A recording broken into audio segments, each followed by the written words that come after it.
ဒီမှာဟင်းလေးတွေကဒီနေ့မွေးနေရ။ခင်ဗျားတော့ဒီလောက်မွေးပုံထားရင်တော့ရှယ်သားရင်နဲ့ချက်ထားတာနေ ကဲရှင်အောင်ရှင်စားကိုလွတ်ရနေပြီပေါ့ဟုတ်တယ်ကျမလေးဒီနေ့လေအခုရသေးရတရတိရသည်ဆိုတော့လေတရတိငပိချက်လေးကိုလေ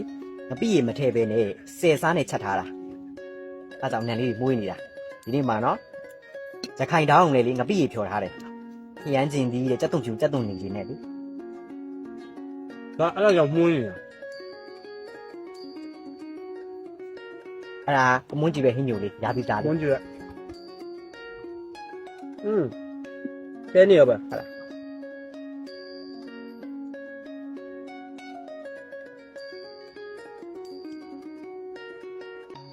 ဒီနေ့ကတော့ဓမင်းသားမိန်ကြီး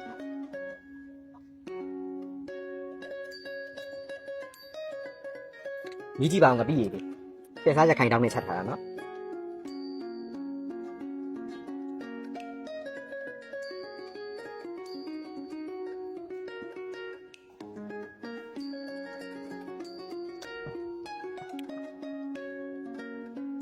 ဒါလေးကသိမ်းပြီးမွေးနေရ။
好的。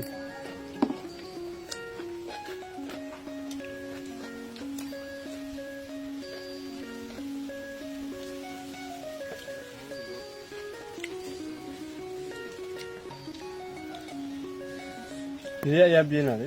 အချင်းလေးတွေနဲ့စားလို့ကောင်းတယ်ဟုတ်တယ်နော်